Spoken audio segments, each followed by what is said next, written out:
Welcome back to another season of All Access with the Profs. I'm Jade Ionase. And I'm Lloyd Wilson. Now, Jay, it must have been really tough for these players to come back from COVID, especially last year. You know, a lot of them didn't have a lot of opportunities to obviously get their time on the field. But this year we have 4 teams out of all of Rowan University to be in the NJAC finals. Yes, and the teams were able to turn around these seasons very quickly. We're going to start off with the women's volleyball team, who defeated Kane University 3-1 in the semifinals of the 2021 NJAC tournament last night. Set scores were 25-21, 24-26, 25-23, and 25-21.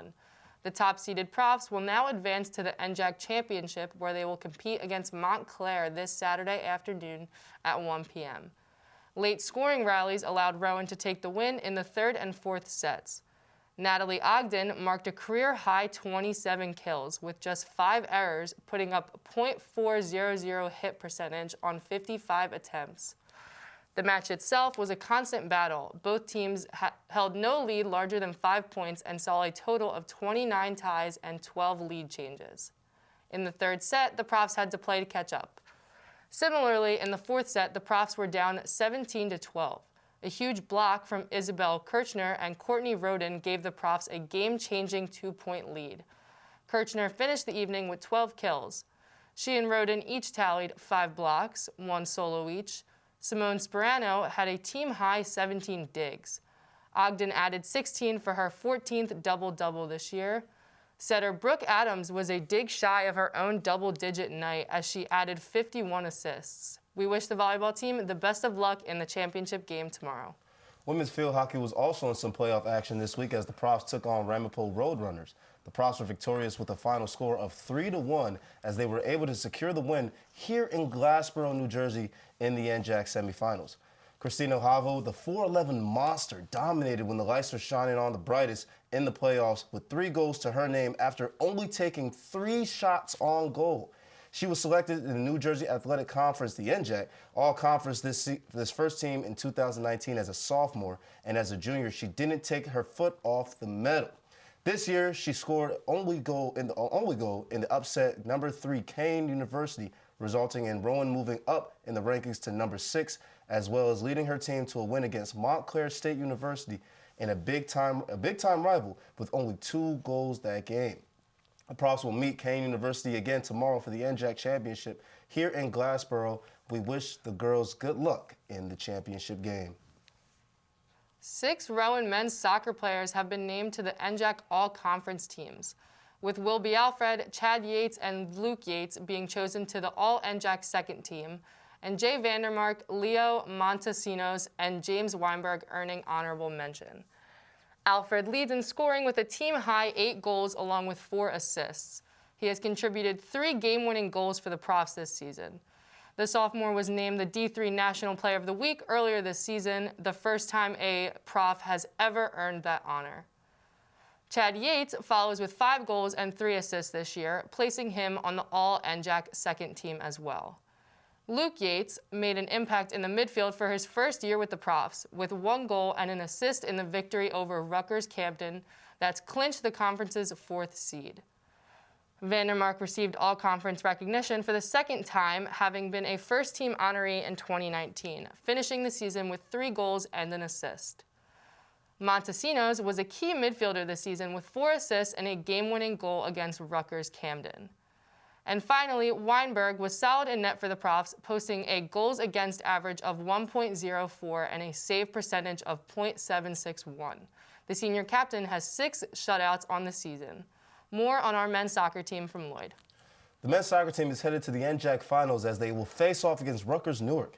The Profs have climbed up all the way from the bottom of the food chain, and now they have a chance to win the NJAC tomorrow at 5 p.m. The Profs defeated Stockton in the first round with a ricochet goal from Wilby Alfred to defeat the Ospreys 1-0. The same story was in the second round with the Profs defeated the Montclair Redhawks 1-0 after a clutch goal from Leo Montesinos in the second half. Both Alfred and Montesinos were named NJAC All-Conference this past week. We wish the boys good luck in the championship game against Rutgers Newark. Moving on to the women's soccer team, they will be heading to the NJAC Championship for the first time since 2018 as the third-seeded Profs took down second-seeded Montclair State 1-0 in a semifinal game this Tuesday. The Profs will play at TCNJ on Friday in the NJAC tournament final at 6:30 p.m. The Lions advanced with a 2-0 win over Stockton and previously beat the Profs 3-1 the last time they went head-to-head.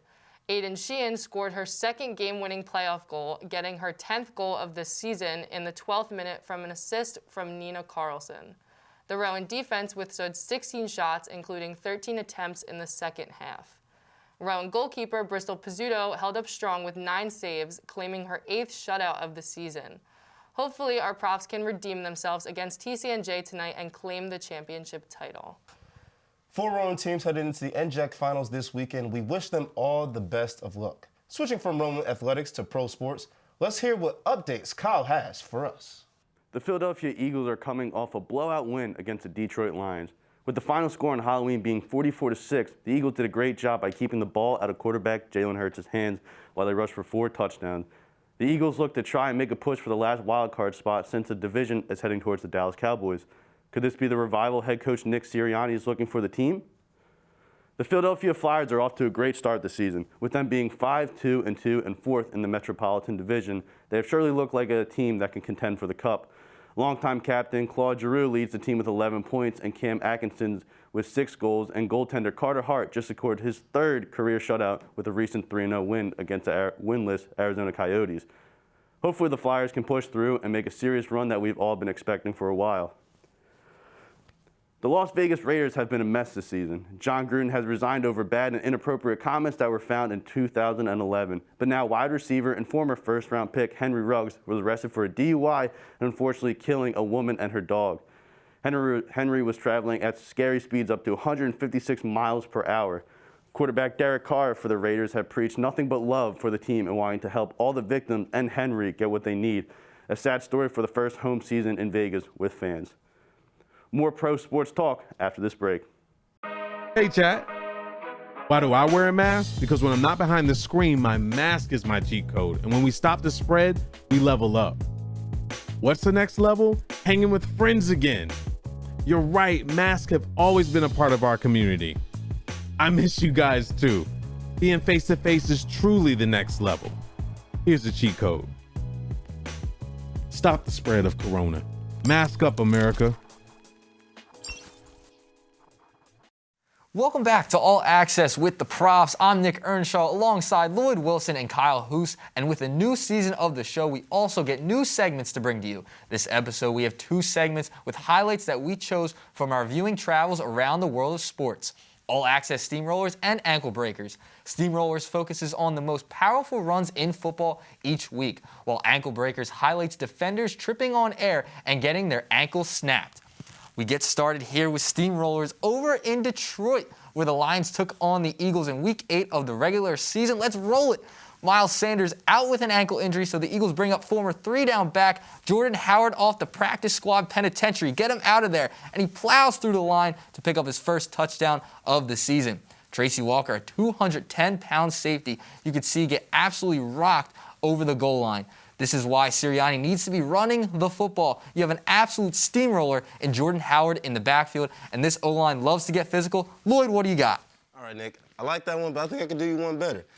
Let's take a look at college-level football for this one. Bowling Green. Let's roll the clip. Bowling Green in Buffalo, junior tight end Christian Sims, AGH. Oh, my goodness. That's a 6'4", 240-pound grown man. You're running out, little boy.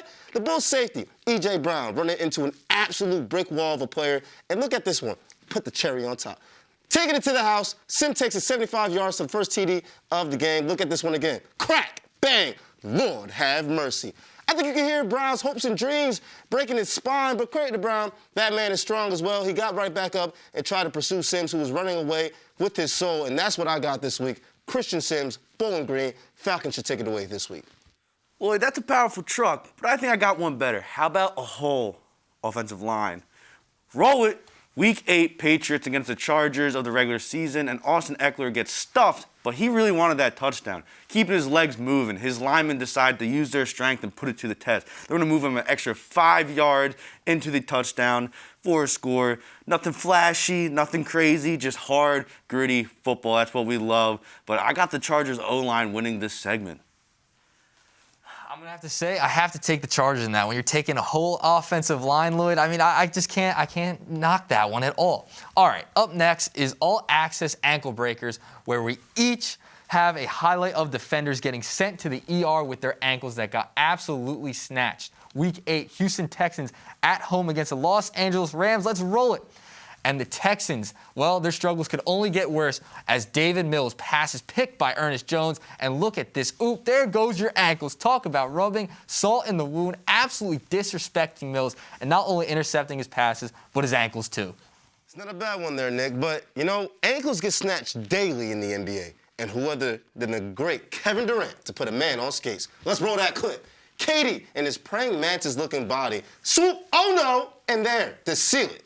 KD, I need some room, please, and takes Torrey Craig to the ground, to the hardwood, and has him rethinking his life decisions. Do I really want to play basketball anymore? Now, you might be saying that's an offensive foul from KD. His arm didn't do much, but Torrey Craig, take a seat and watch this KD magic. Kyle, there's no way you could top that one, man. I don't know, Lloyd. I got a good one between the Sixers and your New York Knicks. Roll it. We have Emmanuel quickly sizing up to Tyrese Maxey and snatches his ankles right under him and sinks to 3 to add insult to injury. I know you're probably saying, oh, he got tripped up in Robinson's screen, but maybe he did. But quickly still sent Maxey in that direction, flying off the screen. Maybe it's going to make him think twice about locking him up on D. Listen, I have to go with Kyle's on this one. Even as a Sixer, I mean, Maxey really got his ankles taken on that one. All right, now we have one extra ankle breaker this week. And well, Mr. Lloyd Wilson, I think you may like this one a lot. Roll the clip. Rowan's own flag football king, Lloyd Wilson, ran a celebratory 40-yard dash in a hallway, and well, there it goes. Above the ankle, more so the hamstring. A tough break as Lloyd and his team were devastated by this injury. As you can see, as we slow it down, the pop and the utter demise of what could have been a long playoff run. Lloyd, any thoughts? I was just trying to get down the hallway as fast as possible and get out of harm's way and escape the crime scene, but sometimes these things happen. Tough injury for sure, Lloyd. It's all right. It happens. It happens to the best of us. It's better now. It's getting better. All right, but thank you for tuning in to another episode of All Access with the Profs. We'll see you next time.